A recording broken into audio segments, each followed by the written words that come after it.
Invitez le monde économique dans vos innovations. Ils sont plus de 10 000 chercheurs dans les Hauts-de-France et vous verrez, vous irez plus vite pour réaliser vos objectifs innovation.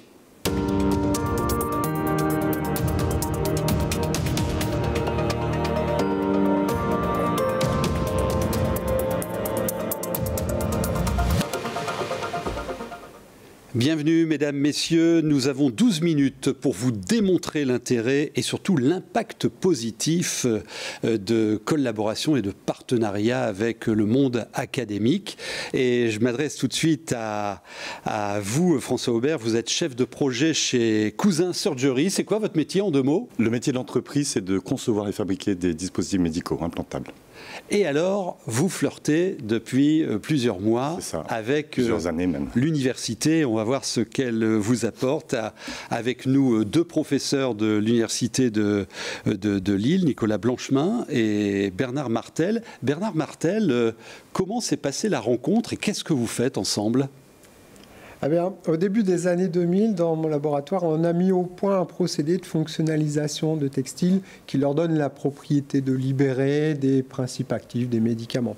Et donc, on a rencontré en 2009 la société qui s'appelait Cousin Biotech à l'époque et qui nous a exposé une problématique liée à l'un de leurs implants pour application viscérale, c'est la douleur post-opératoire. D'accord. Donc, notre procédé devait permettre donc de résoudre cette problématique. Ouais, il développe des solutions médicales d'implantation. Vous êtes implanté sur la métropole lilloise. Vous êtes le pro des matériaux et vous travaillez avec un 2e labo. C'est vous, Nicolas. Alors vous, votre métier, qu'est-ce que vous avez apporté à l'entreprise ?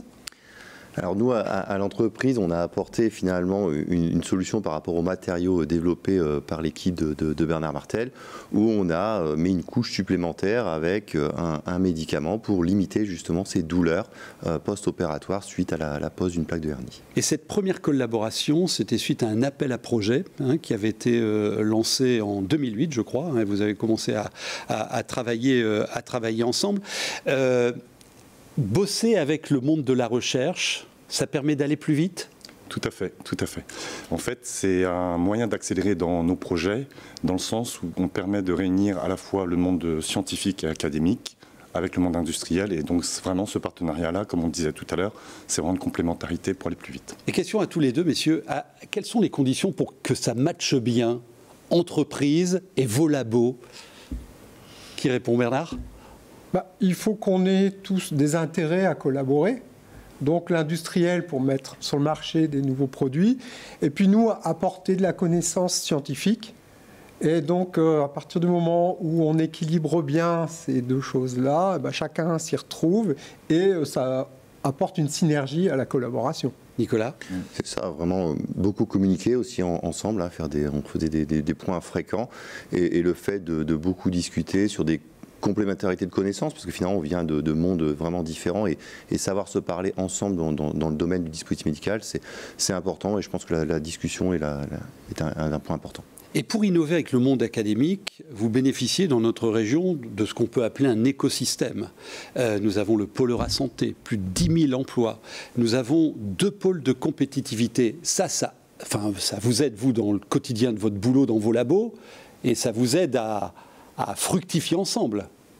Qui me répond là-dessus ? Oui, complètement. Eurasanté a été d'ailleurs un des catalyseurs tout au début de la collaboration en 2009. C'est Eurasanté qui nous a mis au départ un petit peu ensemble. Et les pôles aident énormément, soutiennent beaucoup de projets. Et grâce à ça, on a pu avoir des levées de fonds qui ont permis de mettre en place ces projets. Ce rendez-vous, c'est le 4e et coproduit avec HDFID, qui est la structure avec les services de la région qui accompagnent votre innovation. Et c'est là qu'arrive Adélie Béag. Vous êtes chef de projet Europe Recherche Innovation HDFID.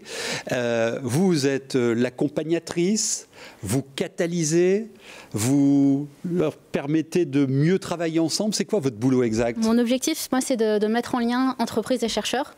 Pour Cousin Biotech, je n'y suis pas pour grand-chose. Mais l'objectif, oui, c'est ça, c'est de mettre en lien les entreprises, la recherche, de jouer un peu les interprètes, parce que des fois, il y a des différences de langage, des différences de tempo. Ah oui. Et voilà, donc on a une plateforme qui s'appelle Plugin Lab. Alors, Plugin Lab, regardez et vous prenez les coordonnées, je vous en prie. C'est un site qui va permettre de référencer l'ensemble des compétences recherche dans la région.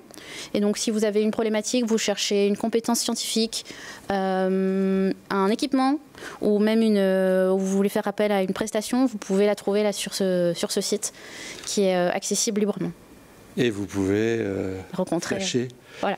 Tout de suite à l'écran. On va le laisser encore quelques secondes. Hein. Prenez vos smartphones. C'est une super plateforme qui peut bien vous aider. Alors racontez-nous là tous les trois comment dans la durée s'est passée votre collaboration. Vous ? Je vais commencer à prendre la parole. En fait, il y a eu vraiment plusieurs jalons. Comme on l'expliquait, on a démarré en 2008-2009 par un tout nouveau projet, comme le disait Nicolas, avec une libération de médicaments pour traiter la douleur, réduire la douleur post-opératoire. Et un deuxième jalon qui a été ensuite de lever une première subvention qui était le FEDER, donc équipe mixte, donc une subvention européenne, tout à fait. Et là, aujourd'hui, on a levé une deuxième subvention, ce qui est l'achat industriel, pour pouvoir aller plus loin dans nos projets. Donc je comprends aussi que ces coopérations avec le monde académique, c'est dans la durée que ça s'inscrit. Ce n'est pas du one-shot. Oui. Là, vous avez un parcours avec plusieurs étapes. Et c'est ça qui fait la réussite du projet. C'est vrai que mettre au point un biomatériau pour application médicale, c'est vraiment un travail de longue haleine. Adélie disait que vous n'aviez pas toujours le même langage, entreprise, monde académique. Comment vous challengez les uns les autres? Quelles exigences formule l'entreprise? Qu'est-ce que vous dites, vous aussi, pour que ça soit le plus fluide possible? Finalement, le langage, oui, il est différent, on arrive à se comprendre, c'est-à-dire qu'on doit, nous, je pense qu'à l'université, on est un peu à l'interface entre la clinique d'un côté, l'entreprise de l'autre, donc on est là un petit peu pour faire comprendre les messages, et nous aussi d'adapter nos solutions aux contraintes de l'entreprise, et il y en a, et aux besoins de la clinique. Donc voilà, on est là un petit peu pour travailler ensemble sur cette problématique. Alors, vous avez déjà fournit des preuves de concept, d'innovation? Oui, même au-delà, puisqu'on attend, pour un projet qu'on a mené ensemble, on attend le marquage de fin d'année pour une commercialisation l'année prochaine. Ah, donc quelque chose qui s'est mis en marché dès l'année prochaine. Déjà. Ça doit vous ravir, vous, parce que c'est quand même la finalité, non? Oui, mais il faut spécifier quand même que c'est un travail de longue haleine. Oui, bien sûr. Le projet a démarré en 2009 et donc non seulement il y a eu le développement du produit, mais aussi sa certification en tant que dispositif médical. Donc c'est un travail de patience, mais qui, bien sûr, c'est un aboutissement pour nous, les chercheurs. Quels sont les bénéfices à mettre en exergue dans ces coopérations avec le monde académique ? Je pense que ça, comme vous l'aviez dit, ça accélère souvent les choses. Ça permet aussi pour les entreprises d'avoir des solutions auxquelles elles n'auraient pas forcément pensé, de sortir un petit peu de leur bocal. Pour les chercheurs aussi, d'autres personnes avec qui j'ai pu échanger, ils aiment bien aussi pouvoir voir l'application et sortir du laboratoire. Et puis, je pense que ça peut être le cas aussi pour vous. Ça crée à terme, ça crée de l'emploi. C'est de la création de valeur sur le territoire, de la propriété intellectuelle. Voilà, ça crée plein de choses. Vous êtes comme un coach un peu d'une équipe de foot. Enfin, le collectif est important. Le collectif est important, oui. Et puis la région, on travaille avec la région pour que l'ensemble de l'écosystème, vous en parlez tout à l'heure, c'est quand même presque 700 personnes dans la région.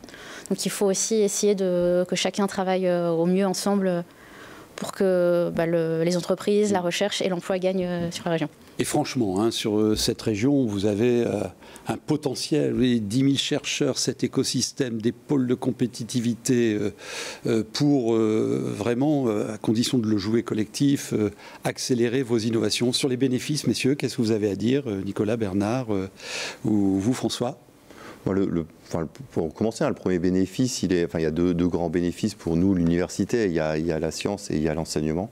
Moi, je vais peut-être me focaliser sur le côté enseignement. Pour commencer, c'est vrai qu'on parle de projets recherche, mais il y a aussi l'intérêt qu'on a à l'université, puisque les entreprises comme Cousin-Surgery viennent à l'université pour enseigner aussi aux étudiants. Et donc, il y a aussi ce volet qui est très bénéfique parce que du coup, ça nous permet d'enseigner aux étudiants par des industriels. Et puis, on a cet échange et eux, ils sont proches du terrain aussi. Donc, ça, c'est le premier bénéfice.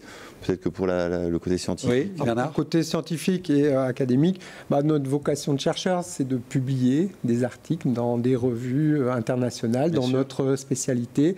C'est d'aller dans des congrès dans le monde entier pour présenter les résultats de nos travaux.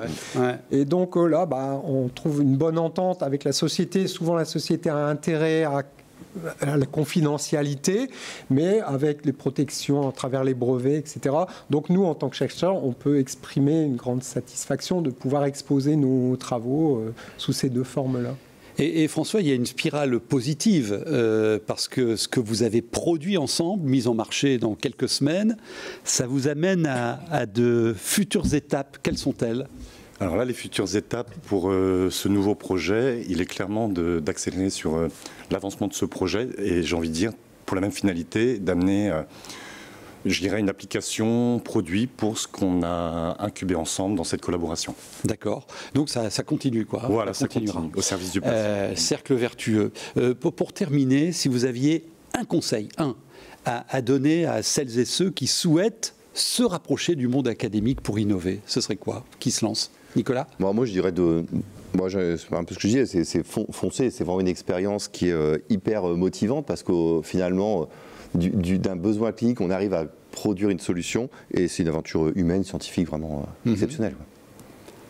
Madame, messieurs, oui ? Peut-être pour compléter, si ça vous fait un petit peu peur, il y a HDFID et les pôles aussi qui sont là pour vous accompagner, pour vous orienter, vous donner des conseils, peut-être vous aider à trouver le bon partenaire. Et évidemment, à la portée de toutes les tailles d'entreprise, à commencer par les TPE, les PME. Messieurs, très vite. Écoutez, c'est pareil, je rejoins ça, vraiment d'associer la science avec les besoins cliniques pour aller plus vite, c'est pour résumer. Bernard ? Et puis, il ne faut pas avoir peur de se lancer dans des projets ambitieux. Parce que les chercheurs sont peu intéressés aux projets à court terme, ils préfèrent les projets à long terme et en fait tout le monde s'y retrouve parce que bien sûr. Qui a une plus grande ambition atteint des objectifs plus élevés. Merci beaucoup. Innover dans le monde académique. Notre prochain rendez-vous vous proposera de réfléchir à comment innover de manière éco-responsable. Et là encore, il y a de belles réponses dans notre région. À bientôt.